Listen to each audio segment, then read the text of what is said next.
Welcome, everybody. Thanks for being here. First off, I'm super excited for tonight for a couple of different reasons. First and foremost, because I haven't done a talk in about 8 months. And standing in front of people is kind of an unusual experience. Yeah. It's nice to come together, isn't it? Absolutely. For sure. For sure. I would have never imagined that this would be like a luxury, that we can come together and connect, but we seem to be in that situation now. So anyways, super glad you can make it, and everybody. So as I was saying, welcome to everybody through internet land, and we're going to be recording tonight's talk, so if you want to have a look at it again, or if you have friends or family members too that you'd like to pass it on, you're more than welcome to do that. We'll have a link for you. And so tonight we're exploring sacred geometry. And how'd you ever end up in a chiropractor's office who's about to do a talk on sacred geometry? Well, you're gonna go down the rabbit hole with me and find out just that. It has been a journey of, let me see, 17 years now since I was first introduced to sacred geometry. One of my chiropractic mentors who we're going to be speaking about tonight, Sue Brown, introduced me to sacred geometry when I was just in second year chiropractic college, and its relationship to the human body and to an approach, a discipline that she was developing within chiropractic.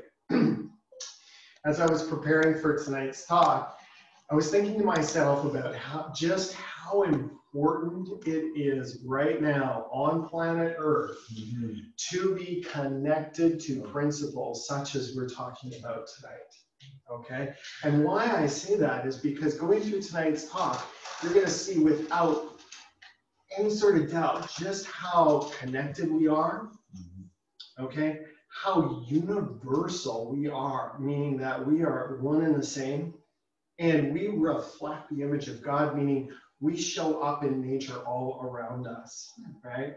And in a time on planet Earth where it's pretty easy to feel disconnected right now, doesn't it? I mean, right? You flip on your TV, it's like, in fact, it's actually encouraged, right? Social isolation, separation. We feel that, you know what, you could infect, I could infect you. Oh, I gotta stay away from you. We gotta mask, we gotta wash, we gotta separate all of this. And in the 20 years of studying now on holistic health, I've come to know and realize and experience firsthand that connection is a basic human need, right? And it does so much for our health, right? Just coming together and being in a room together like this and talking on one subject matter and all of us thinking and nodding our heads and smiling and engaging, it creates health within us. When you see somebody smile, it actually releases endorphins in the brain, feel good hormones, right? When you see a smile. So what happens when we cover that up? And we don't see people smile, what happens? It's a major loss for sure. Okay, so here we are, we're exploring sacred geometry, the wonders of sacred geometry. Awesome. And so sacred geometry, from a big macro perspective, really is a cosmology. And what I mean by that is that it is a way of seeing the universe. It is a unifying principle, okay? Much like a religion could be, or something of that nature, okay? But sacred geometry is that. What if God was a mathematician? Let's explore that tonight, all right? Instead, if there was one unifying language that could bring us all together, it would be in mathematics, geometry, and perhaps what we're looking at tonight is just that. So geometry is found in nature all over. Isn't that beautiful? Wow. It is beautiful, yeah. Right? Wow. Stunning, stunning. We'll just bring that into focus a bit for you. And lots of tonight is going to be imagery, and I'm not going to go through and talk about all this, but I want you just to appreciate how incredibly beautiful, complex, and organized that is. Right? And there's intention with how this is formed, to give it its structure, right? To make it as effective as possible. That's why nature uses the geometry patterns that we see.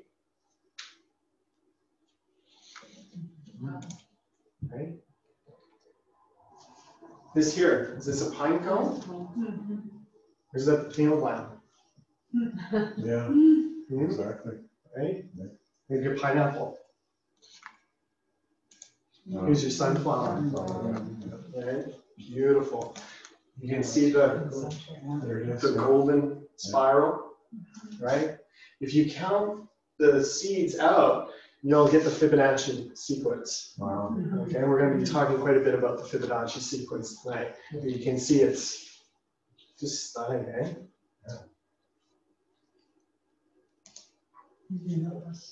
That was, yes, right? And so there's the spiral there, of course, again. Right? And this structure is designed because of its strength, the integrity that it creates for the shell.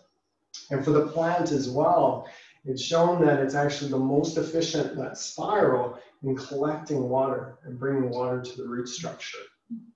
Okay? Another one right here, right? This is a very effective design to collect sound waves to hear. I hear you. Awesome. Okay. The bees, we'll love the bees, right? And here's their home. And these combs are identical, right? From one beehive to the other. They've learned through time what the most efficient structure is to use to create their homes, their hives. And here they are, busy at work. We were just talking about this earlier. You grew some this year. The broccolinis, right? Stunning. You would almost swear there's some sort of grand organizing design to all of this, right?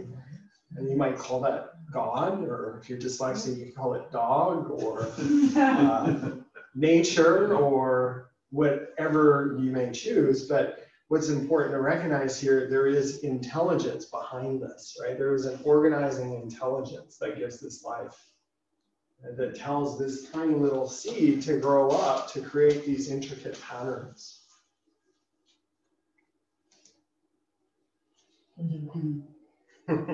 Right? After looking at the sacred geometry here tonight, imagine tomorrow walking around in nature or your home, you'll be amazed at how much sacred geometry will show up. I think, Dawn, you were saying that after Heather Lynn had talked to you, maybe. We had posted the pictures on the wall. Oh, right, yes. Yeah. Yeah, and I've seen a snail outside my door that morning. Right. Yeah. Right. Yeah. And how often we just walk by it and not give it any attention, right? And for me, when I stop and I look, wow, isn't that an incredible design? You can see the spiral right there. For me, that's God winking at me. Right? That's a reminder of like, wow, there is some intelligence on planet Earth in a world where right now it seems like there isn't a lot. No comment. That's awesome. It was very. Yeah, very good. So sacred geometry, what is it? Well, we're getting a feel for it, right? The spirals that we see in nature, and here's a hurricane, yeah. And the tidal wave, right? A fingerprint, the nebulas, the galaxies, right? And again, with the fetus, right? And these guys are called the fiddleheads, right? Yeah, they're awesome for sure. So there's lots of different complex patterns in sacred geometry. Just looking at a basic circle, And then this one here, the Vesca Pisces, where this is a symbol that was used through pagan and early Christianity. And this is a symbol of creation where two become one, okay? And you can look at a number of these here. This should come in clearer yet. There we go. Unless I'll have to borrow my glasses back now. Right? Okay, I'm not going to get into all of these tonight, but I do want you just to allow your nervous system to take in some of this. And very good. All right, so here, we just looked, I spoke about that earlier, the Vescus Pisces. Here is the same image, yes? And this is a nebula. It's also the album of my favorite Pearl Jam. My favorite band, Pearl Jam. It's not my favorite album, but it's a good one. Okay. It's stunning to see both in the skies, right, and also in the plants, how these symbols show up all around. Okay. More sacred geometry shapes. We are going to look at tonight the tree of life. Okay. And again, just take in the frequencies of this.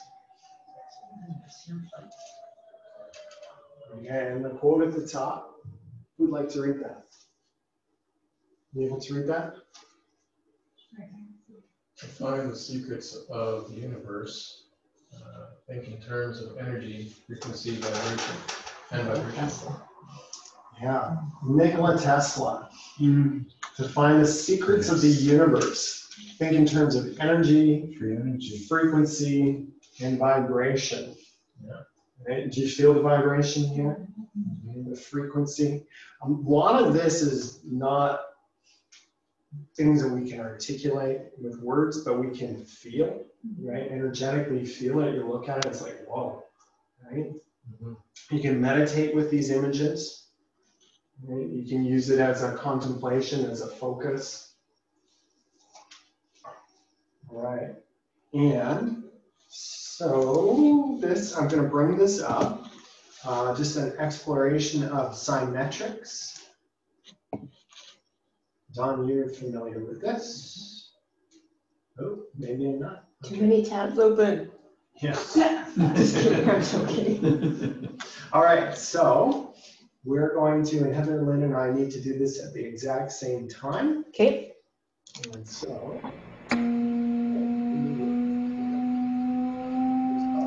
take that back. Thanks. All right, ready? Yes. Go.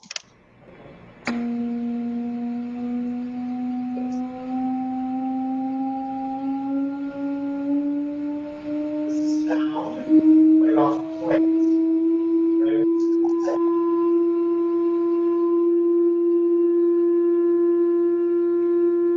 As we change the pitch, the frequency, the vibration.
Very cool.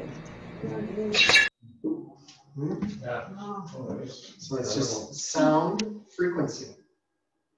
Again, Nikola Tesla, who reminds us, he says, if you want to change, if you want to understand the nature of the universe, think in tone, frequency, vibration, right? The vibration, the octaves, you can see how it changes the formation, right? From a simple to a more complex structure. All right. So, I'm going to hit this button. Great. All right, some other examples of sacred geometry that we have around us and through us. The torus. We have a really great image of a torus coming up. Who's familiar with the energy field around us? Okay, there's one of the heart. There's also one that comes through the spine and then around us as a cylinder, essentially. Yeah. Okay, Sri Yantra. This is a meditative tool. Familiar with this, Sri Yantra? I wasn't either. And then I met a woman a number of years ago.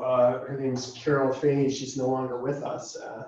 Just an incredible spiritual being. She was just from another planet for sure, landed here. And she was working with Brian DeFlore's material. And he was an ascension artist, essentially. He would channel.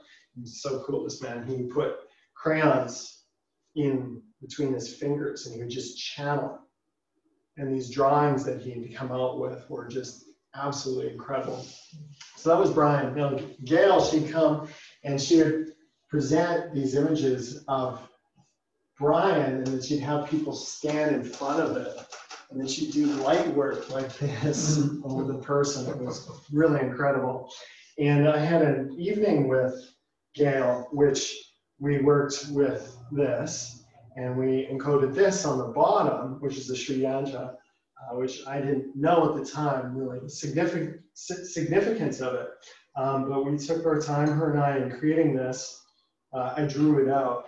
And her, you know, she had me really be present with it, and her offering was that every time the line crossed, we were entering, it was a different dimension that we were working with. And there was sometimes some points that I would come across, and we'd set an intention for me around what this was holding at this point. I don't remember so much. There was times where this would cross, and I'd literally go into orbit for 5 or 10 minutes, and then I'd come back, and it was quite fun. So if you'd like to have a look at Sri Yantra, you can, and our Madonna. And then the Merkaba, you're familiar with this image, of course, is Da Vinci's, right? This guy here, the Tubian, I got that right.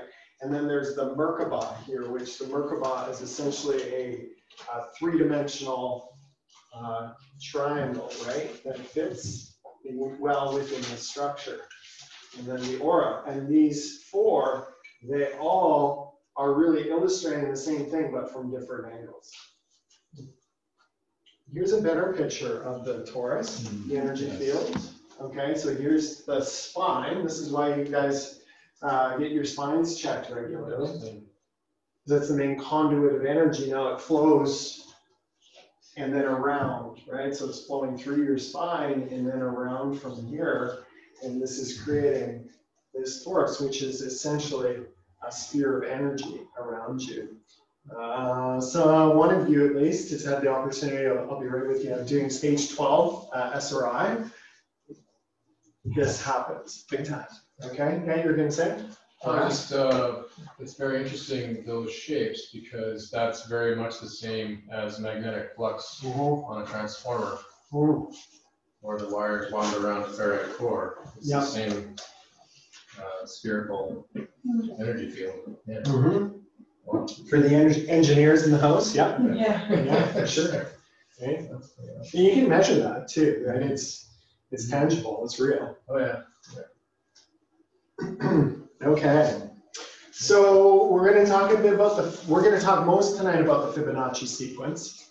There's lots of different sacred geometry images and shapes, and you know, we could get into that for hours and days.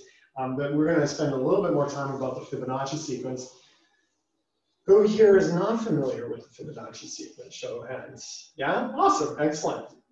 So why don't we have you work it out for us, actually? Do you want to come up here? Okay. So we're going to give you this pen. I'm going to start you off, and there's like a code here that I'm going to do, okay? So 0 plus 1 equals 1. Okay? I'm going to do 2 more, and you're going to figure out the code. Ready? 1 plus 1. 2. Okay.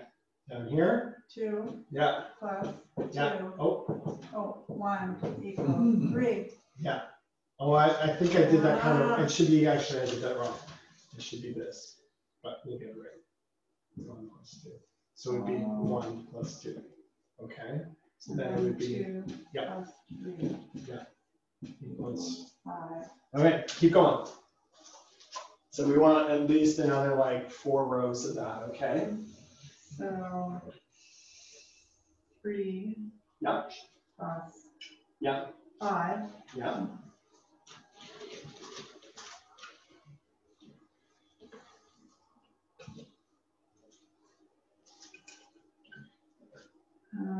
Is 13. Yeah.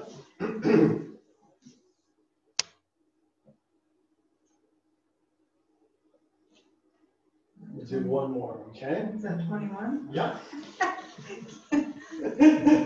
Why don't you just go I haven't done down that. below, okay? Can you do the bottom row 1 more? Yeah. I'll use this side. Yeah. All right. 34. Okay.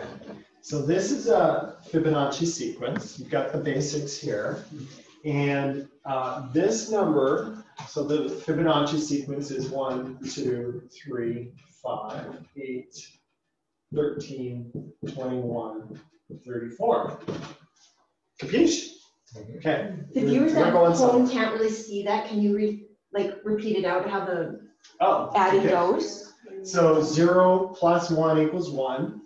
And then 1 plus 1 equals 2. And then 1 plus 2 equals 3. And then 2 plus 3 equals 5. And then 3 plus 5 equals 4. So you just keep adding, or 8, pardon me. You just keep adding the numbers, right? Whatever it equals to, you add to the last number. Okay? That's the math equation. Now, there's more to it than this. In that, if you look at the ratio between, so we're going to go, let me see how I can do that. So this is the sequence. Now, the ratio between, once you get to this, this number here, the ratio between 1 and 5 is 1 to 1.6. Does that make sense? Okay. That 5, so that'd be 5 divided by 8 equals 1.6. So it's 1 to 1.6. Okay. And then the ratio between 8 and 13 is, guess what? 1.6. 1 to 1.6. Okay. I think it's actually 1.61. Okay. The numbers vary just a little bit, and the further you go out, the closer they come. Okay. And then the ratio between 13 and 21 is, guess what? 1 to 1.6. Okay. So the golden ratio is 1 to 1.6. 1.61. That's the golden ratio. Okay. Now, what does that matter? Well, we're going to build on this. The golden ratio shows up all over the place. In our bodies, around us, in architecture, and it also it formulates the golden spiral as well. But some examples of the golden ratio. I'll take my hand, for instance. How's best to see me? Like that? So can you look between the distance between here to here? This is 1, and then this is 1.6. Let me draw this out for you a little better too. Okay, so if that was 1, There's also a slide. then this is 1.6, right? It's 1 plus just over a half of 1. Okay? Now see it in my body. Right? 1, 1.6. Okay? Let's look between here and here. 1.6 and 1. Okay? Let's look between here and here. This one's 1.6, you got it. And then this, 1. Okay? Let's look here. The length from here to here. You've got this and then this. 1.6 and 1. Okay? Belly button, center point. Head to the belly button. 1. Belly button to the floor. 1.6. Okay? It's all over in our bodies. Okay? Even our teeth, our eyes, the space of our eyes, it all maps out to this golden ratio of 1 to 1.6. So how do we get the golden spiral now? Does anyone know this? Let me see if I can draw this out. I'm sweating right now. I think I can do it. All right, let's do it. Let's do it. Game on. We can do this. I don't think I'll challenge anybody else to do it. I'll challenge myself. So the golden ratio is also known as phi. The symbol for phi. Oh, looks like that. Okay. So now, if we were to go, how am I going to draw this? 1. Okay, yeah. 1. And then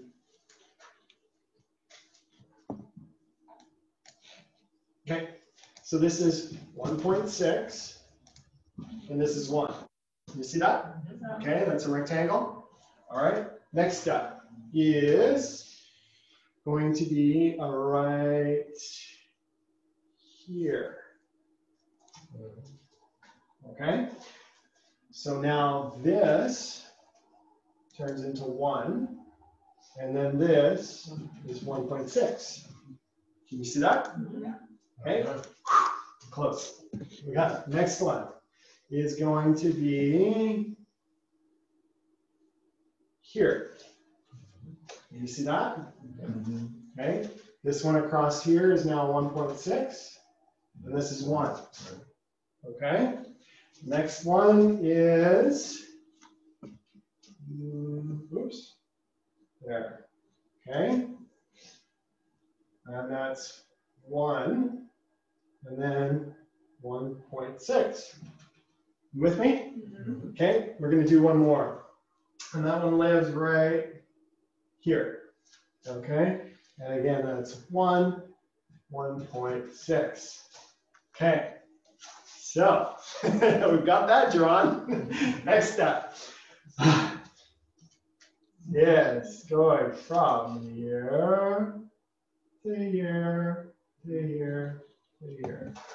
There's your spiral. That's the best I'm going to do tonight. Okay? Which looks like a fiddlehead. It looks like a fiddlehead. We're going to have a better picture of it in a moment. But that's how you work it out. Okay? It's going to be a little softer, a little rounder than that. That's your nautilus. It's this guy here, your wave, right? It's all over the place. Who'd like to read? The Fibonacci sequence turns out to be the key to understand how nature designs and is a part of the same ubiquitous music of the spheres that builds harmony into the atoms, molecules, crystals, shells, suns, and galaxies, and makes the universe safe. Beautiful, yes.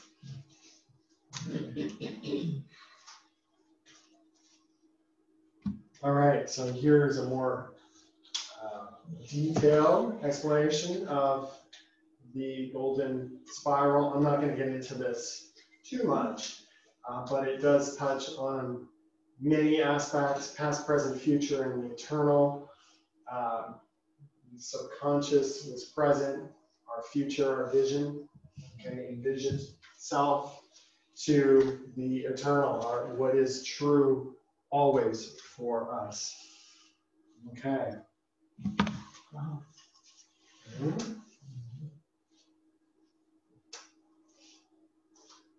Okay. Another one.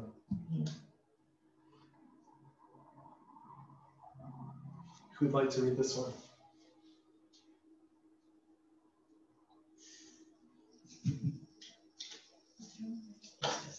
I will try. Oh, it is actually. I think it is the same one, yeah. Just testing to see if you were paying attention. No, pass this around, it's a distraction. It is through geometry that one purifies the eye of the soul. And this is Plato, and so he was a mathematician, and he saw that it was through math and through geometry that it really brought our focus, right? And you'll find that tomorrow, after listening to tonight's talk, as you walk, you're going to be drawn. You're going to be able to see things that perhaps were there, but you would have just overlooked before, okay? And why is that important? Again, folks, how important right now on planet Earth for all of us to remember that we are connected, right? That we are part of the universe, that we're not warring against a virus or against another person, that we are all in this together, okay? Nature works in a commensual way, right? Even the cycle of life, if you watch it occur, right? And the antelope, he's galloping to try and get away from the lion. In that moment when the antelope gets tackled, you can watch it occur, and the animal has a look of peacefulness over him, okay? In that there is this acceptance that they're part of the cycle of life, right? Just as we are, right? We're all going to die at some point, right? And whether it's a virus that gets us or an accident or who knows what it is, for us all to recognize that we're all going to have an expiry date, right? And the more that we can surrender into that and celebrate life for what it is and the moments that we have, and not feel that we have to war against, to combat, that there's only so much, that you're my enemy, right? That's not congruent with natural law, with universal principles, right? And what we're touching on tonight is, right? So this is your reminder of the divine, your reminder of the collected, how we are all one. Okay, as above, so below, as within, so without. So I was walking, I came across this slide yesterday to illustrate this as above, so below. And on my morning walk this morning, I was taking some time, probably many of you, and looking at the trees and saying, thank you, trees, right? It's like this incredible structure and how they breathe for us, right? And how we breathe for them too, when you think of it, right? It's that stage 11, give and receive, right? Because their fuel is our CO2, right? And our fuel is their O2. And there's this give and take. And I was just taking this moment of appreciating how often when we appreciate trees, do we look up to see the tree? All the time. All the time, right? And the truth is there is an equally impressive, right, root system that's going down and into the forest floor. Okay? And these trees are connected through their root structures, right? The scientists now are seeing that the more mature trees will actually feed the young trees, okay? The mushrooms, the ribosomes, they're passing nutrients back and forth amongst the different trees to help, because not all of them can metabolize some nutrients. So some are like probiotics or pre-enzymes, I guess, that they would start to metabolize things and then feed it onto another tree, help to stabilize a tree if maybe the land isn't as solid, right? For it to get its root structure in place. How cool is that, right? You guys have seen the movie Avatar, right? Isn't that just, oh my goodness, it was just stunning, absolutely stunning. And I think they just depicted, I don't think we'll ever look at trees again the same way after that movie. It was just so beautiful, for sure. Okay. And as within, so without. When we continually see what's within us being reflected around us as well. And here's this Fibonacci spiral, right? The golden spiral, and how it shows in galaxies, right? As the universe, so the soul. Right? We are one. We are made in the likeness. So here we go from the macro, right? As without, the big, into the small. And so we can see pictures of the black hole of the universe, the galaxies, or the Earth's magnetic field, cyclones, planet geometry, the human body, the DNA. We're going to get into the DNA in a little bit, our electromagnetics, that's what you were speaking about earlier, and photon geometry as well, and how they have similar patterns, similar geometric patterns that show up right from the largest, the grandest, to the most tiny. We spoke a bit about this before, and you know, and how truly man is a part of nature. We forget that, but we are animals, right? And you see that through how we're formed as well. This is just stunning to me. Yeah. Right?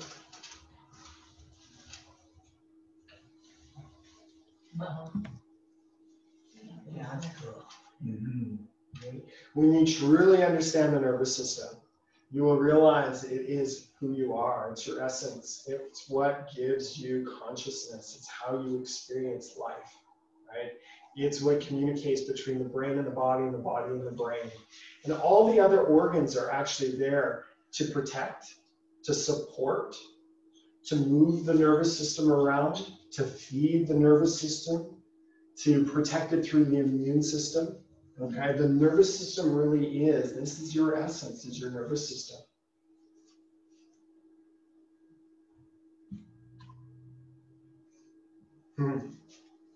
Okay, the feeling of awe and sense of wonder arises from the recognition of the deep mystery that surrounds us everywhere, and this feeling deepens as our knowledge grows. And you know, how different would the planet be if we all woke with a sense of reverence and appreciation for life? The late Wayne Dyer, he suggested that instead of having these national holidays for dead presidents and people like the Queen and whatnot, right, which we all do, and we take the day off and we celebrate them, and you know, are they really meaningful in our day's society? Not really. His suggestion is we should have a holiday for the kidneys, a holiday for the liver, a holiday for the nervous system, right? And we'd have a day where we just, everyone would give appreciation for the kidneys and all that the kidneys do for us. How different life would be. This image here, anybody know what this is? It is, yeah. It's looking down, no, the DNA.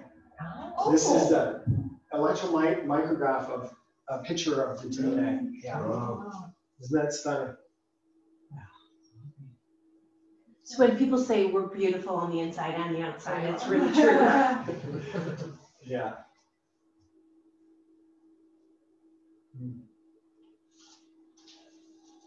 And then you want to give me an experimental vaccine to interface with that?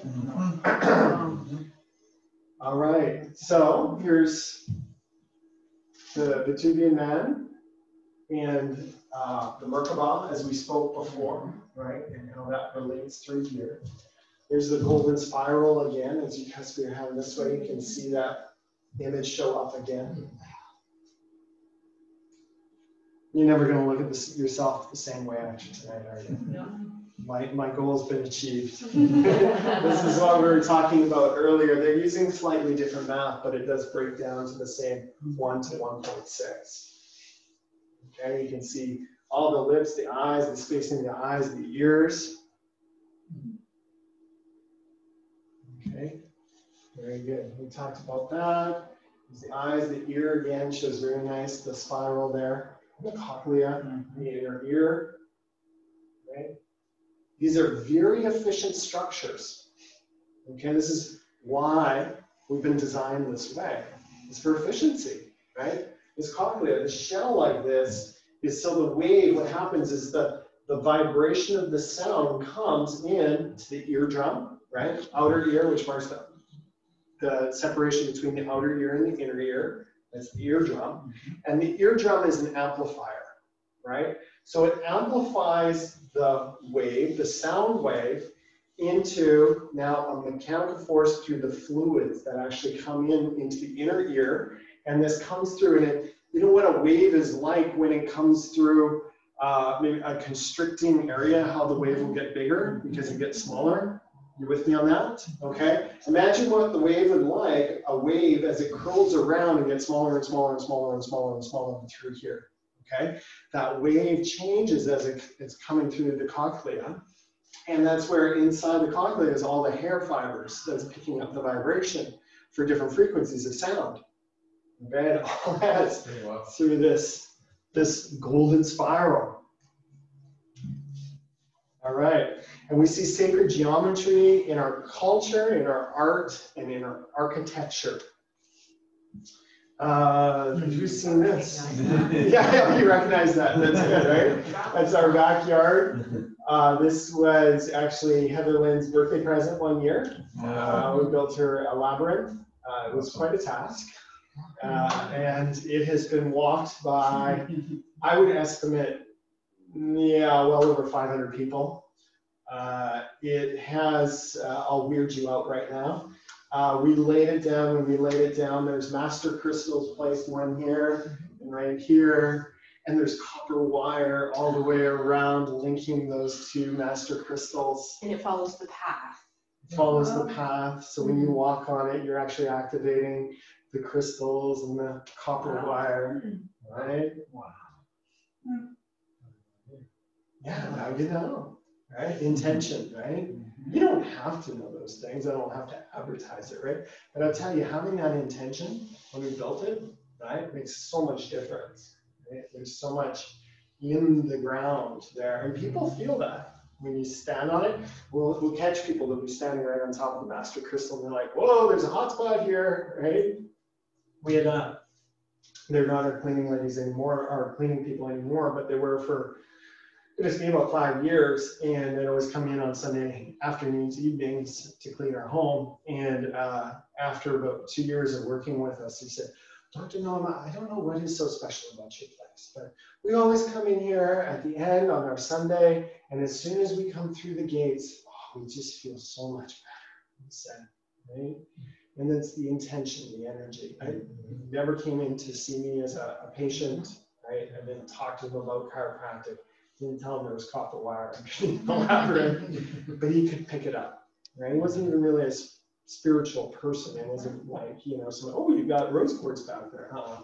But people feel that, right? Whether we're spiritual or not, you can walk into a room and you feel, I like the energy in here, right? You feel that, you open up the bamboo gates. Oh, yeah, there's something to this place. Yeah, I feel that. You're in training, right? Yeah.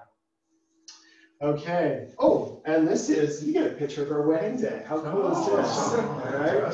So this is Heather Lynn and I in Maui. We got married in Hawaii. And we're, what was the name of the place? The Sacred Gardens of Makua? Yes. Oh, I got it. Awesome. And that's where we got married. Yeah. What do I want to say to that? It was a wonderful. You already had a kid too. That's cool. That's awesome. It's from the other marriage.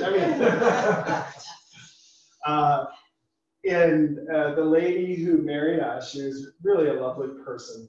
How am I doing for time? Do you want more of my stories or less? More. You want more of my stories? Okay. So we were just the backstory. And these are the synchronicities that we were speaking about earlier, that Einstein spoke about earlier, the synchronicities of life. Earlier, and this was taken in December, just after Christmas when we got married. And it was would have been late August.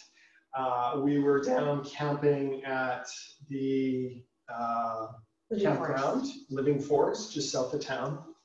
And I had an exercise to do for my coach that I was working with, still work with him actually. And it was about talking about our big goals, our big rocks, things that we wanted to save for the upcoming year, right? Which is a great exercise. I encourage all of you to do that, to really prioritize your spending, your savings, right? And I'll tell you, when you create goals based on things that are of high value, that you really appreciate, that you want in your life, it's going to make saving a lot more easy because you really want those things, right? And that's what the whole exercise is based around, is aligning your spending and your savings with your values, and we're getting really clear on what your top goals, what your investments are for the year. And so I had a number of those kind of drop down. And then I was kind of I don't know what the big trip is going to be this year, you know? And I was sitting, I remember it so well, it was beautiful. There's the coffee shop there, if you've been to that campground. I was sitting at the coffee shop looking out over the estuary as the river's coming into the ocean. And I just threw it up. I said, okay, God, I said, like, what's my big rock next year? What's the big trip? What do we want to do? What am I working towards? And he was like, you're supposed to get married. And it just came through like a lightning bolt. I was like, okay. And then, and we've been in a relationship for a number of years.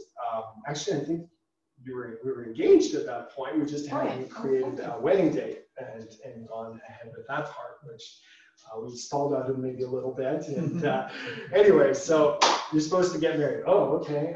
When is that? Over Christmas. And I heard that just like another thunderous clap. And then, oh wow, okay, and where are we going to get married? In Hawaii. And I just got boom, boom, boom, just like that. And I was like, okay.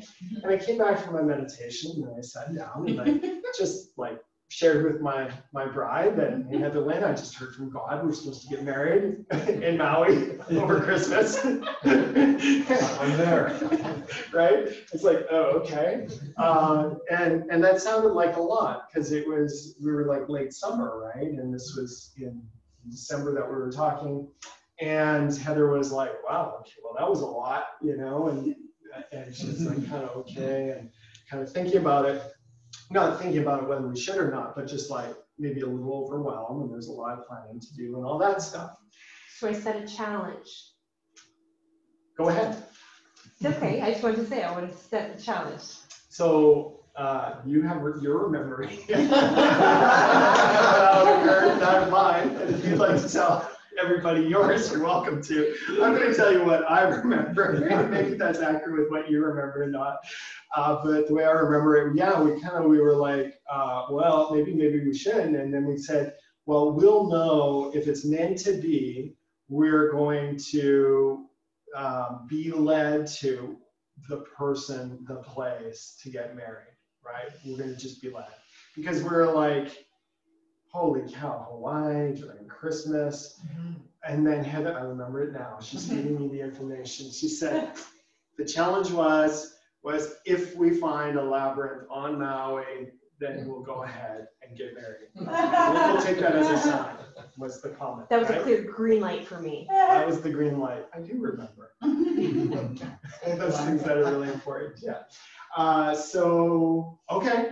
So then we came back and we were both kind of in this excited state of like, oh, wow, you know, God just said we should get married. And this is kind of exciting. And we're waiting for some synchronicities and some clues and looking for a labyrinth, right? And we're unpacking the car and getting everything like washed out and everything. And then we got home probably at 5 and had a couple hours of unpacking. And then by that time, I kind of like stuck 5 minutes away and looked like on my laptop, Labyrinth, Maui, right? You know, and ooh, I got that. Ooh, I like that. That would work, right? And Heather Lynn, I think, kind of did the same thing too. And then we got into bed later that night, and I was kind of like, hey, honey, I got something to show you. I think this could work. And she's like, oh, well, that's cool, because I got something too. I want to show you, right? And then we both like showed each other the same webpage, right? And we're like, wow, that's pretty cool. And we were reading through the webpage, and her name is Eve Hogan. Eve Hogan, thank you. And we're reading through her webpage, and we're like, oh, and she's got a labyrinth in the backyard. It's on Maui. There's a place to stay. That's awesome. She's written a couple of books. That's really cool. We click on her books, and Heather Lynn's like, wait a second, I own that book. Right? Wow. So that's cool. And then we found her on YouTube, and like just a few weeks earlier, she had been interviewed by one of my mentors, John DeMartini, which was really a big thing for me. And it was just like synchronicity, synchronicity, synchronicity, right? And it's like, that's God going like, yeah, you're on the right path, right? And I tell you, like, it was a phone call or an email to Eve, and it was effortless. She was an ordained minister. She was our ordained minister, so we had our minister figured out. You know, it's just like, oh, well, we could just do that, and oh, we can stay on her property, and Heather's parents can stay there too. And it just all came together in a matter of like very little effort, which really is a goal. You're with me on that? It's like, It looks like the spiral that you're standing on there. yes, Yeah. yeah, there you go, right? Did everybody see that? Yeah. Everybody's looking at the picture. I wonder how many people actually noticed that. The spiral down here, Yeah. the labyrinth down here, yeah. Yeah, that's okay. Yeah, for sure. I mean, it's easy to miss it, but there's the labyrinth there. And Eve did a really great job with us preparing us for the wedding. She had a nice chat with us, and she gave us a really a nice analogy, which really has been a metaphor for our relationship. I would say for me, anyways, and I think for Heather Lynn too. But we both started at the front of the labyrinth, just like ours, and we walked in. And I walked in after Heather Lynn, and I walked in maybe like 20 seconds after her. And what was interesting is, like, if she walked in and I followed, right? And then there was times where we were going in the opposite directions, right? And then there was times, I'm not doing it very well. There's times where we actually come back together, right?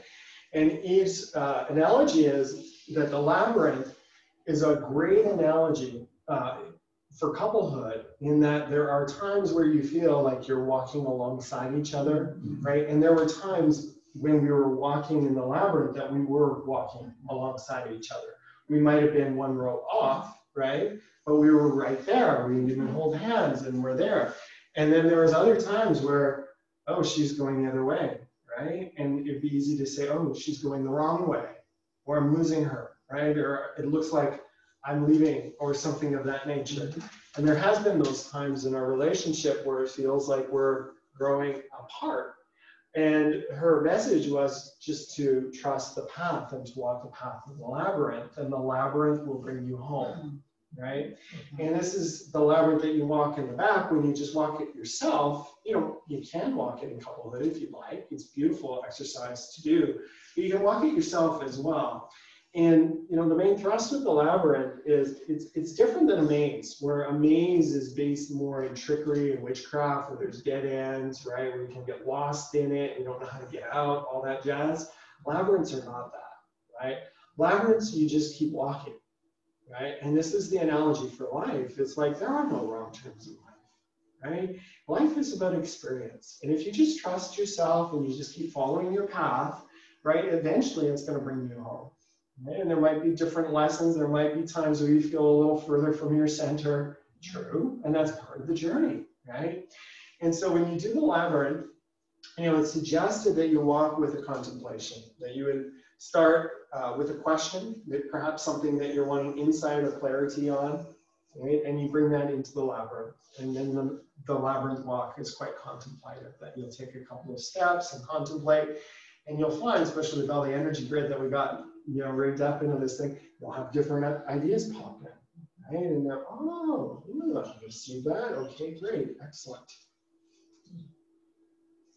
Aww. Very good. Okay. Cool. And it always amazes me when we'll have some, let me see how I want to be mindful with this.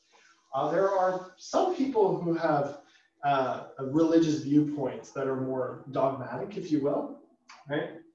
And there are some religious viewpoints who, when they come in and they see the heck Wiccan thing you got in your backyard, I don't think I want to see you as my doctor, right? You know, and I get that. I'll get grilled on the first visit, and it's like I'm wicked, Antichrist or something like that, and it's like, oh man. And what's interesting, this is the one, right? You're gonna have to remind me of this. That's the one in France. The In France, Chartres Cathedral. Chartres Cathedral. Yeah. This is Chartres Cathedral in France, and there was a time don't quote me on this, but it was before like 1000 AD. So like 600, 800 years after the death of Christ, okay? When there was so much chaos and fighting within the Roman Empire that it was actually impossible or maybe too dangerous for people to travel from Italy and France down to the Holy Land, okay? And so what they did instead, and what was seen at the time as being the best next alternative, was right here. This was their Holy Land. This is where they pilgrimaged, right? This is where the Christians went to pay homage, was to a labyrinth. Okay, and so I hold that in my back pocket for anybody who accuses me of being wicked, is labyrinths are actually universal. Okay, meaning they show up in all different religions and different cultures. Okay, we've got a great picture. Oh, here's another one of Chartres Cathedral. Is that beautiful or what? So this is a cathedral, right? This is a church that has a labyrinth built into it. Okay. Here's a really cool picture. This is looking at some crop circles, right? And we see again similar labyrinth type designs. This is really interesting, this one here.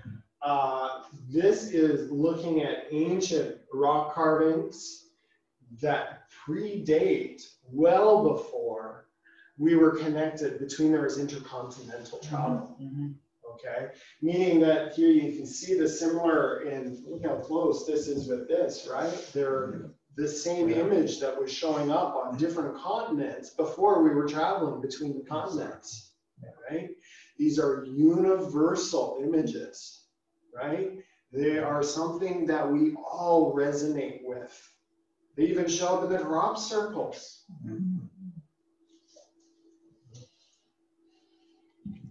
Very cool. I'm not going to talk too much about, here's the tree of life. We're going to talk a bit about the tree of life in a few minutes. The tree of life consists of 10 nodes. This is some other art, okay? Sacred geometry art. Consists of 10 nodes symbolizing different archetypes and 22 lines connecting the nodes. The nodes are often arranged into 3 categories to represent belongingness to each other. That doesn't mean a whole bunch to me, but we'll talk about it in a second, the tree of life, the Kabbalah. And then there's the Merkabah, okay? We talked earlier about the Sri Yanta, right? We saw the Mother Mary here, and then the Metatron cube. Cool. Which is often overlapping the Vitruvian Man. Yes, we showed that earlier. Great. Here's the Sri Yanta. Okay. A cross section of the DNA strand. Yeah, right? See that? Yeah. You can use these images to meditate. Okay, we're going to do that actually in a few minutes. And I imagine that your dreams tonight, I commented, the potential of some lucid dreams tonight. These are sacred images. They're activating your nervous system right now. You feel it. You can sense that within. These are very high frequency images. The sacred geometry also shows up in our art from some of the design work in the, what are we going to call this? This is the... Well, that's the sand mandala. Oh, thank you. Yes, here's the sand mandala. This is yes, first. Very good. Any of you seen the sand mandalas? Yeah, they've made them in Nanaimo a few years back. Yeah, fantastic. The yeah, the monks, they sat there and chanted these. Crazy. For a week, they created these sand mandalas, and then they That's To it. the ocean. crossed it into the ocean. Well, The they pulled it impermanence all of life. together and it all turned kind of a gray. Yeah. Oh, yeah. And you get little packets of sand, they give you some. Right. There you go. There you go. Here's more of the spiral in art as well. You'll show it up in all. It will show up in a lot of the art. They use that for positioning. Okay, and it draws the eye in, doesn't it? You can see how with this, how you're drawn into the spirals. Well, I've read that we naturally find that attractive, anything that has the Yes. Yeah. ratio. Yeah, for sure. It's pleasing to the eye. It's a balanced image, and it's one in nature and in architecture and art. It looks right. And you'll pick up the 1 to the 1.6, this one here, in all sorts of building structures. And you'll see it where the height is that, and then that. Oh, wow. Okay, yeah. And there's the other one. Oh, okay, cool. Excellent. The Parthenon. I think I have a better picture of the Parthenon. Next to my face. Here's the Parthenon. It doesn't look like this now, of course. This is in Athens. And you can see there's the 1.6 to 1, right? And again, 1.6 to 1. Yeah. Something so amazing about the Parthenon I didn't know about, and I love sharing about. You're familiar with the Parthenon, right? It was made on top of a hill in Athens, and these pillars were hauled from some, I think it's like 15, 20 miles away. And they're massive, heavy structures. And the architect who designed this, I forget who it was now, realized that this is all white, right, marble. That white has a reflection off it, right? A refraction, it's called, that it bows the light. That if you look at a straight white pillar, it will actually look crooked. It will look like it has a bow to it because of the refraction. So this is actually built with a curve to it to create an optical illusion of it being straight. Okay, that's how intelligent these people were. Okay, this is some of the Mosaic. And the porcelain. We call it the porcelain plates, right? And this is from the Blue Mosque. Yeah. You familiar with the Blue Mosque? No? The Blue Mosque is in Turkey, in Istanbul, and it is kind of like the Vatican, I guess. It would be their place of pilgrimage, okay? And we had the opportunity of going to Turkey for our honeymoon. It was a number of years ago. We actually did a tour with Wayne Dyer, which was pretty fun. And one of our overnight stops was in Istanbul. And Heather Lynn and I that was probably the most profound day and a half of my life, was our time in Istanbul. That was a number of years ago now, and it's changed quite a bit in Turkey since then. But at the time, we felt quite safe there, number one. It was a very open, it's a liberal country, being quite open, and it's also a Muslim country too, which is, for us Westerners, it's unusual to be in a Muslim country. And I don't know if they still do it, but they did then. When the prayer services came on 5 times a day, it went through the speakers through the whole town, right? That's how connected the whole city is to the rhythms of their celebration. So Heather Lynn and I had the opportunity of going to the Blue Mosque and taking this in. And as we approached, there was this long lineup of all the tourists. And then there was a Turkish man who came up to us and said, "Oh, I'll give you a guided tour for $60, and that will help you, we'll be able to go in quicker," and all that. "Oh, okay, sure." And so he basically just butted us ahead of all the tourists. Right? It's like, all right, anyway, so he butted us in. We went into the Blue Mosque, this incredible structure. It was full of tourists taking pictures. A lot of people at the time when we went in, there have been thousands of people. And he went through his basic spiel of like how tall it is and how it's hung and all the porcelain plates that are in there and what time of year it was built and blah, blah, blah, blah, blah, blah, blah, all this stuff. And then the bell came on to signify that it was now time for the tourists to leave and for the locals to come in and to do their ceremony. And he said, okay, well, now it's time, we've got to get going because it's time, we've got to clear out, right? And I asked him, I said, well, could we stay? Right? It's like the obvious question to me. I was like, well, I want to stay and be part of the ceremony. And he could not compute. It took me about 3 or 4 times of saying, could we be part of it though? Could we stay and be part of this? And then finally he kind of got it, and then he had to think for quite a while, and he's like open to it. So I don't know if they would be open to it now, but they were open. He was open to it anyway. So we had the opportunity of being in the transition point between the tourists and then the Muslims came in. And at the time, there was probably like 30 or 40 people in the whole Blue Mosque, which I'd be one of probably a small handful of Canadians who's ever been in the Blue Mosque with under 1,000 people or even 50 people for that matter. So it was pretty cool to be in that transition. And we were informed about what to do. And I was to go down and meet with men down on the floor. Heather Lynn had to cover up, and she went up the stairwell and she sat with the women up in the bleachers up there.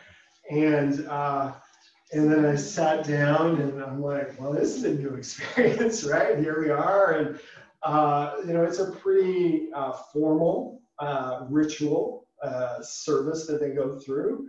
Very different than going to the Unity Church, right? Which is very much more just like free love and like hugging. There's not a whole bunch of like ritual, right? And so anyways, I got to sit down beside my Turkish friend who he was checking out his iPhone. I thought that was kind of funny. And then we started doing the whole bowing and praying to Mecca, right?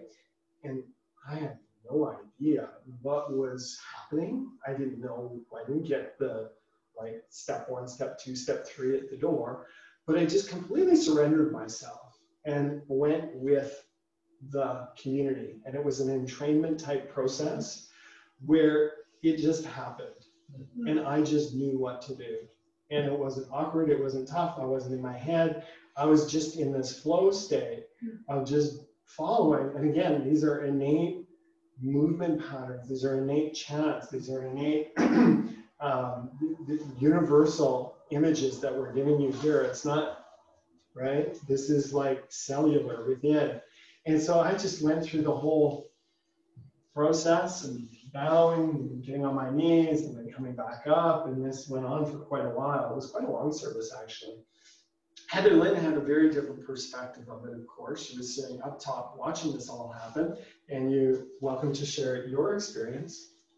Well, initially I was really intimidated because I was downstairs where we were sort of like what felt like cattled off into this one. But these women kept going up and like going and coming back. And I thought, well, this is weird. So then finally got enough nerve up to follow one upstairs. And it was like this beautiful moving mandala that there was no like cue point of like following this. It was just this rhythm that just naturally took over all of these men. And it was so beautiful to see in such a spectacular space. It was one of the most sacred moments I've ever experienced. Was for me too. It was definitely a spiritual highlight. Okay, so here's the question. What about chiropractic? How does this all fit in? Okay, so back in, second year chiropractic school, I got to go and study with, I'm getting quite, are you guys warm? Yes. Yeah. We could maybe open up a little. It's a bit of a distraction, but that would be sure nice if we could. Second year chiropractic school, I got to go off and take part in what was called Masterpiece Training Camp. It was a 6-day intensive where we explored our physical limits, emotionally pushed to our edges, mental breakdowns and breakthroughs and such spiritual highs, all packed into 6 days. It was truly profound. And Sue Brown was there, and she was a teacher and instructor. She studied for a long time with Donnie Epstein, who you guys are, most of you actually, and Juliana, you probably aren't familiar with Donnie's name. Maybe you are. No, he's my main teacher. You'll see his books around here and whatnot. He's a truly phenomenal man. He's also a pain in the ass to work with because it's like Donnie's way or the highway. And Sue was kind of bumping up against that. And that she was feeling all this other stuff that he wasn't covering in his practice, right? And she, hey, Donnie, what about the coronals and like the cranium and what about the anterior plane? And Donnie's, no, we got to work just on the spine. You're not following the recipe that I've, architected. So eventually, anyways, it was a split where Sue went on to do her own work, and which was really a tough experience for her. She was like really in a dark place for a long time, but then she found herself and she came through, and she developed this most incredible approach. It's not really a technique, but it's an approach of analyzing the human body using sacred geometry. And how she stumbled upon it was just simply drawing out some of these triangles that she was noticing. And there was correlates with these triangles, meaning if you feel a certain tone, and I feel this all day, this is my job, but if I feel a tone here, it correlates with this one. Wait a second, it's the same tone as this one up here. And oh, wow. And wait a second, I can affect this one to affect this one. Oh, well, that's pretty cool, right? They're all interrelated. So another image of this here on the frontal plane, right? Here's the triangles. Right? And so she was mapping this all out. And if you could imagine just like starting from scratch and like, masters are masters. I mean, they're so incredible with what they bring through. And she was mapping this out. This is the frontal plane. There was 4 different planes that she's mapped out with it. And I've done some of the training with BGI. I do incorporate it within my work. And I was signed up to do a whole bunch more, and unfortunately COVID happened. Anyways, she was sitting on a plane one day drawing these triangles out, and the fellow sitting beside her on the plane says, you know what you're drawing, right? And she said, no, I have no idea.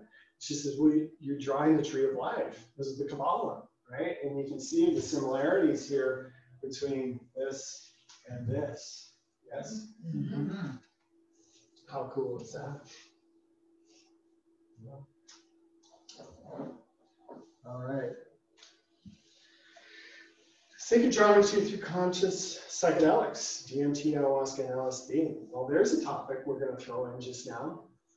Very good. So why I speak to this is we're looking at all the different ways of experiencing and seeing sacred geometry.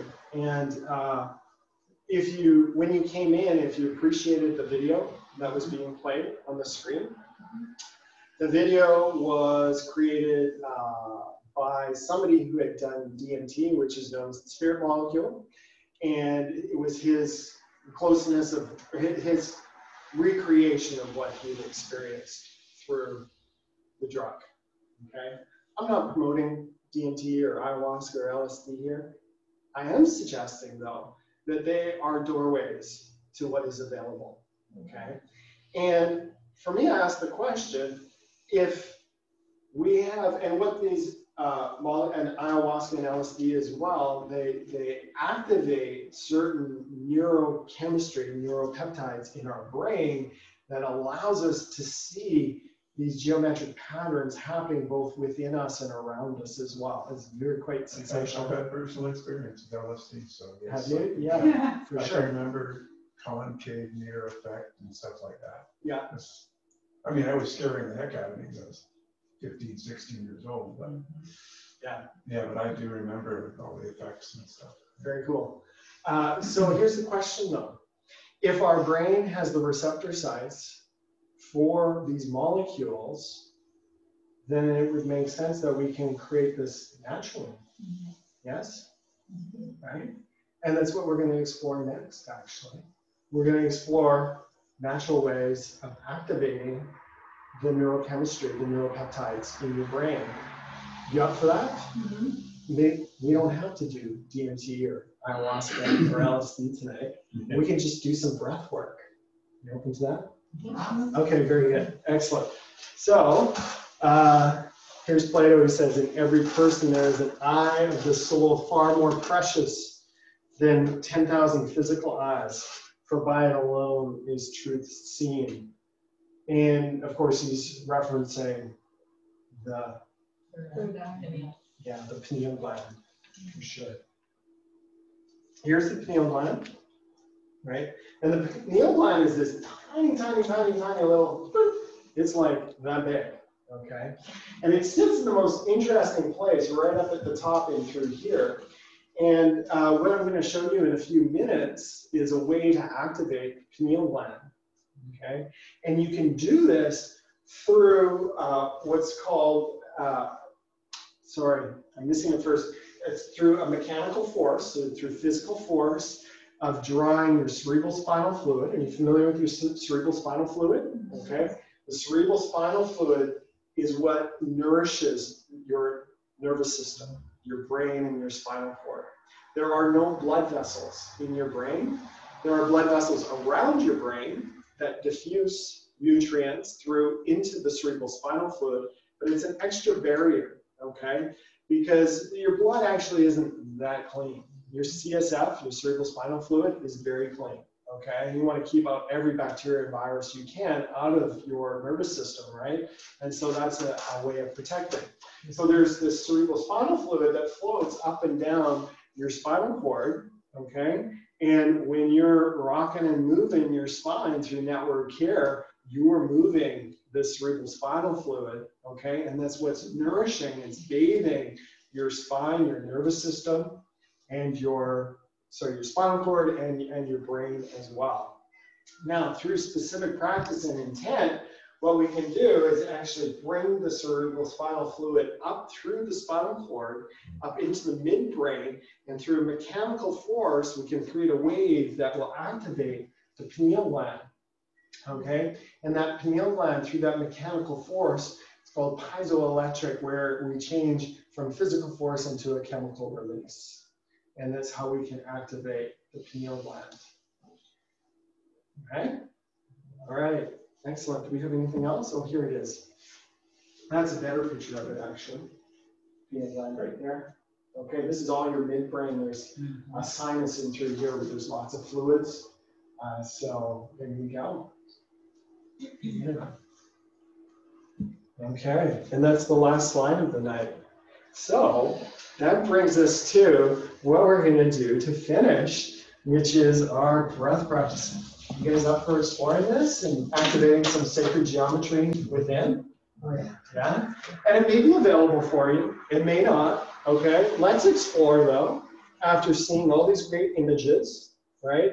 It's going to be really healthy to get some breath happening, no matter what. That's a good thing. So this is going to be a healthy thing for you, okay? And number two, it's a really healthy thing to learn how to pull the cerebral spinal fluid up your spine, okay? And that helps with incontinence. You're going to learn how to contract the lower chakras to hold, okay? To create more form down here and to pull the energy up. This is very similar to what Joe Dispenza teaches in his workshop series. A little bit different, but quite similar. It was taught to me by Arnold Bernier, who's a mentor of mine. And you can go and spend $4,000 with Joe if you want and learn it through him, or we could do it tonight and I'll offer it to you for free. Okay. And with Joe, if you get the opportunity to go and spend the money, it's absolutely worth it. I definitely recommend it. It's a phenomenal experience. And he's demonstrated with his devotees, people who do this meditation, that they'll activate their brain, and on brain scan, they'll have a brain lit up like a Christmas tree that is active to that like 1,000 times more than what a normal person's brain is activated. Okay. I am fairly good at seeing energy. I mean, I have glimpses of it. It's not, I don't see like colors a whole bunch and all that jazz. At that workshop, the person who was kind of the head of our group, there was probably over 2,000, 1,500 anyways, people part of the workshop. And they broke us down into groups of 40, I think we were. The lady who led our group, Ariel, she was on stage with 7 or 8 of his devotees. And when she did it, like her aura, I could see it was like 50 feet in circumference around her. It was the most spectacular, oh my goodness, experience. It truly was, right? Through a very simple meditation practice. Okay, so, all right, let's do it. So you're all fully consenting adults. If you don't want to do it, you don't have to. And for those of you who do, good on you. And we're going to experience this. There's 2 parts to the meditation. There's an activation part, which is a breath. It's quite a vigorous breath. And we're working with the breath in the shoulders, okay? The breath is a long inhale through the nose and then a quick exhale through the mouth.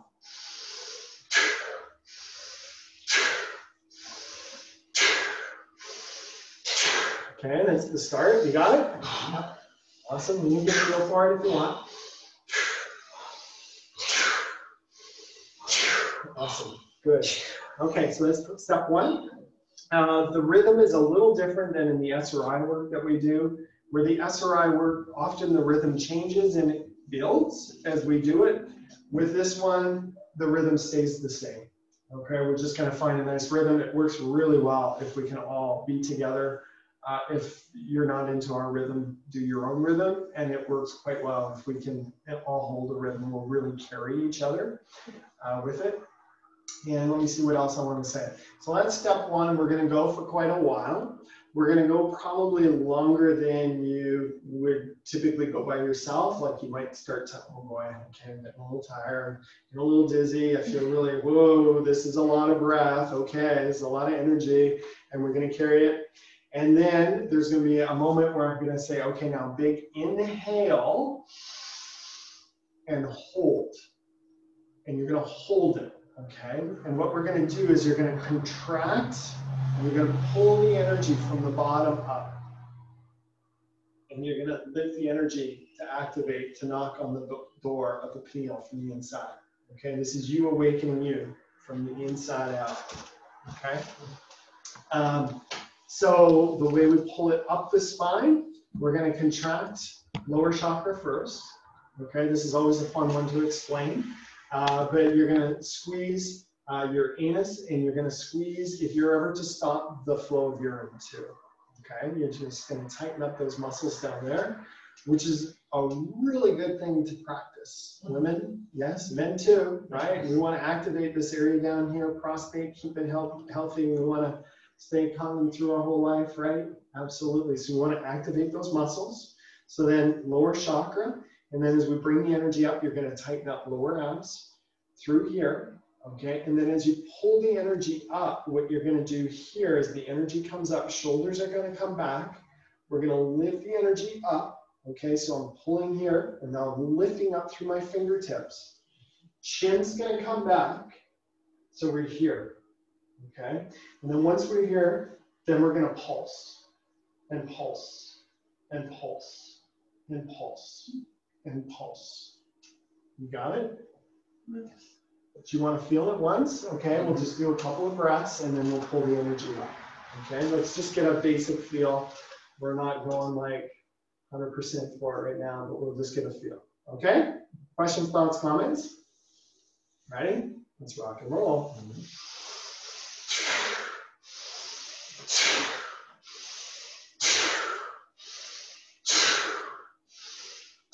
Good job.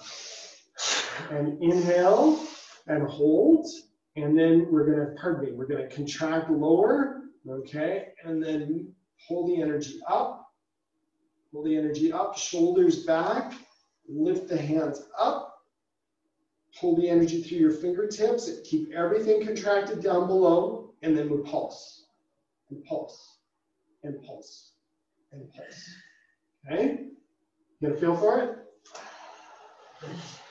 You're pulsing The contracted part? Yeah.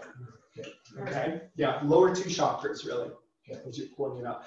Everything, as you pull it up, everything stays tight. You're firm, firm, firm, firm, firm, firm.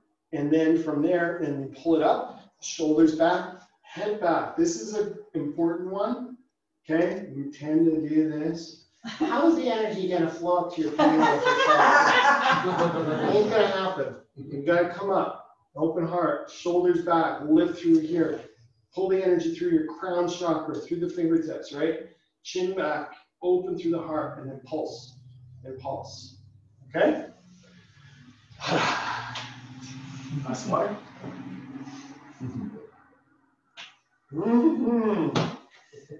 Very good. Okay, let's do it. Feet flat on the ground, right? We're upright with our spine. If you want, you can do it standing. I like doing it standing. Up to you.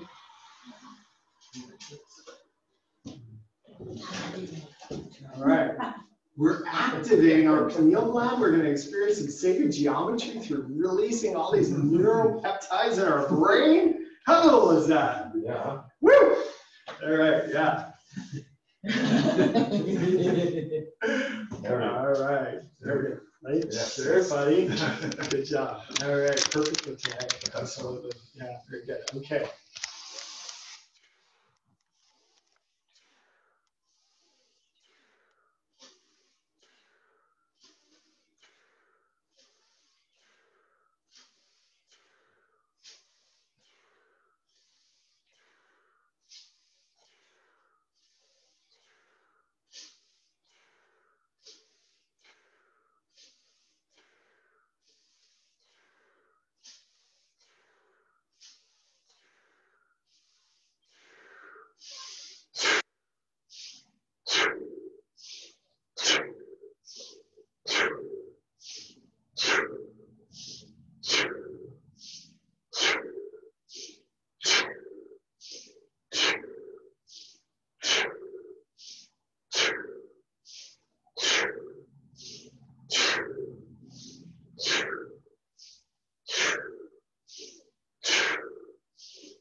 Good job. Couple more.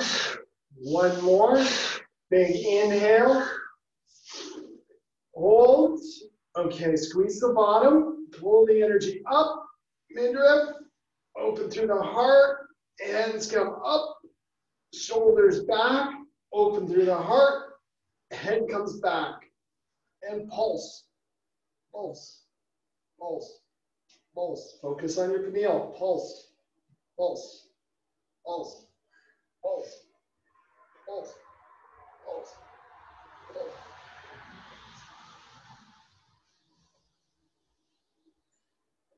And release. And notice, just feel inside.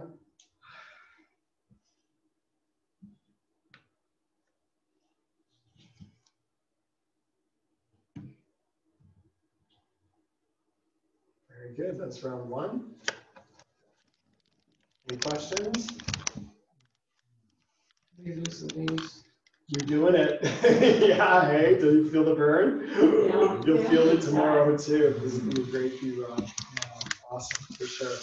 You're gonna feel it tomorrow, for sure. You just think how much energy, right? We're liberating through the traps and all that they hold and burden. And we're using that as fuel right now to activate our pineal from the inside out, giving us a window in without having to take the DMT or ayahuasca or LSD. Okay, you're activating it from within. These are spirit chemicals. Okay, this is a very sacred meditation, very sacred process. Okay. And traditionally we do the exercise 3 times. That's the first time. And so round 2. You ready? Right. Yeah, for sure. I can do that. Okay, excellent. All right, so here we go.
Almost there.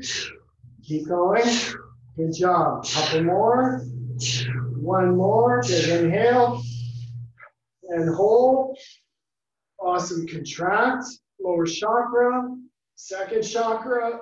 Midriff. Pull the energy up. Arms up. Open through the heart. Chin back. Energy through the roof. And pulse. Pulse. Pulse. Pulse. Pulse. One. Pulse. Make the pineal. Pulse. Pulse. Pulse. Pulse. Pulse. Pulse. Pulse. Pulse.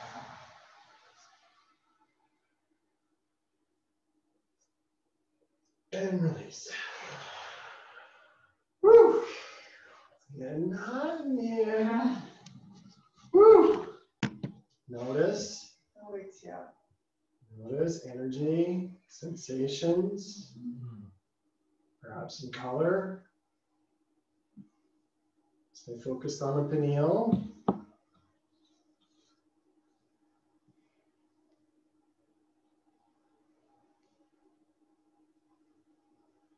Cool.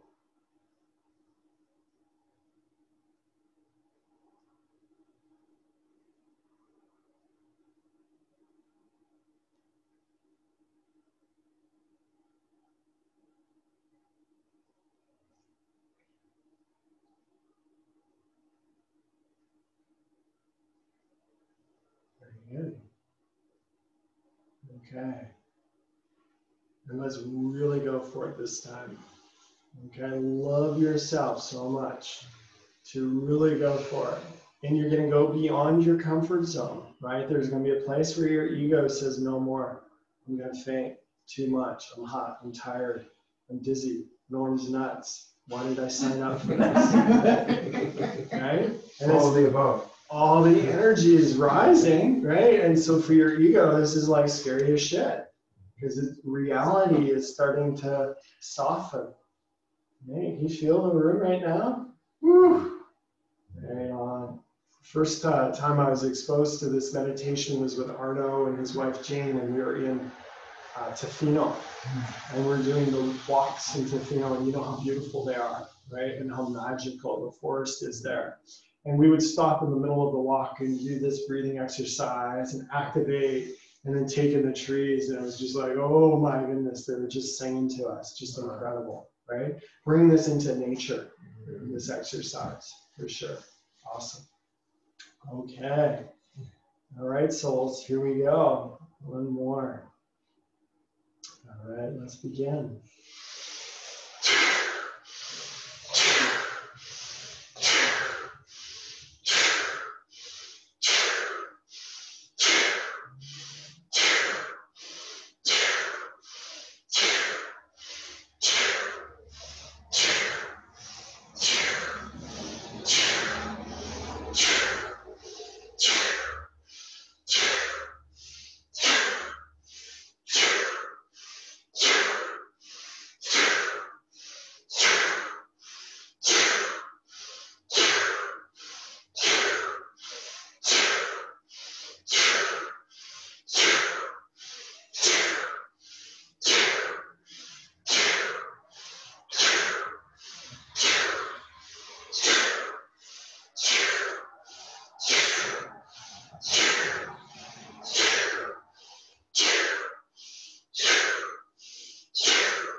Stay with it. Keep going.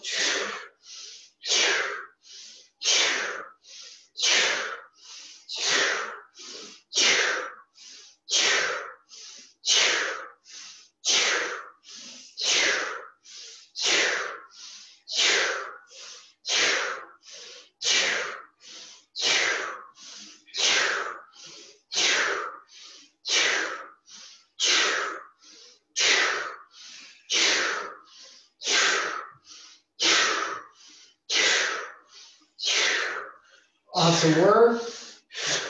3, 2, big inhale. Hold, contract, lift, contract. Open the shoulders, lift up, pull the chin back, pull the energy through the fingertips. Pull up, pulse, pulse, pulse. Focus on the pineal. Pulse, come on, pulse, come on, pulse. Pulse, pulse, pulse. Stay with it. On.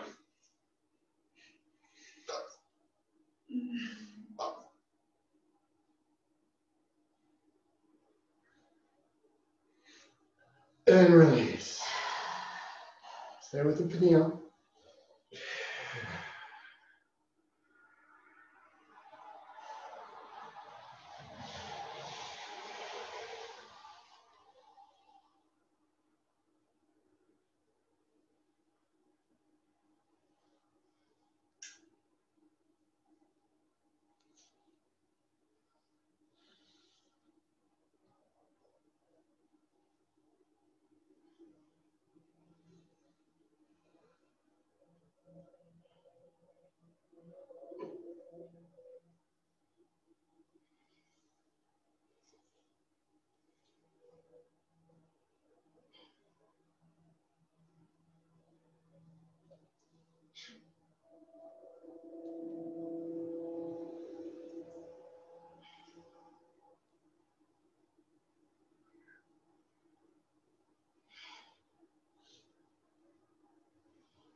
Right,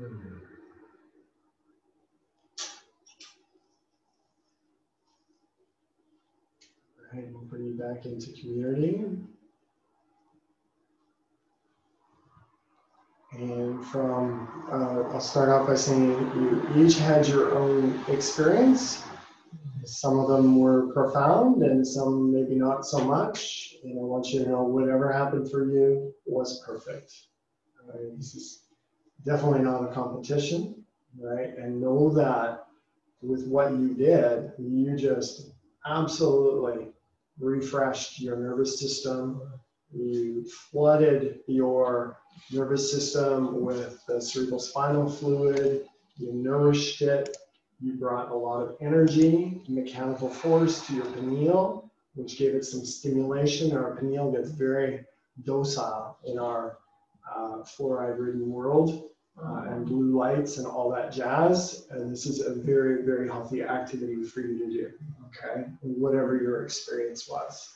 And I would love to hear from perhaps 2 or maybe 3 of you what your experience was through the exercise. Up to you. If you want to sit down at this point, you can. I invite you to continue in the experience, though. The energy is still happening for sure. And yeah, if somebody wanted to share, maybe we're at a time of no words, but go ahead. I just felt like I was, in this like sort of inside of a galaxy or something, or it was just kind of everything was doing this. Yeah. So rotisserie kind of action. Yeah. Very cool. Excellent. So you felt that? Yeah. As a movement? Yeah, that was moving a little bit as well. Yeah. Almost like when you get that going, right? Yeah. You show them the spirals, right? Sometimes, yeah. Vortex. Vortex. A vortex. Yeah. Wow. Very good. Very good. Yeah, my fingers and everything got swollen Yeah. from the energy. I was levitating. Yeah. Wow. Profound. Yeah. Wow. Excellent. Mm-hmm. Okay. Anyone else? I saw a dim light, web of light. Okay. Yeah. Yeah. Yeah, not brilliant. Mm-hmm. It's there. Okay, so it's going to be subtle, and maybe not for some, okay? And some of you will feel it as an energy sensation. Some of us don't feel energy so much, right? That's not our native tongue. And so you might feel that more as like a rocking or a vibration, yeah? My hands are tingling, my brain feels drunk. Drunk, yeah, for sure. Excellent, okay, excellent.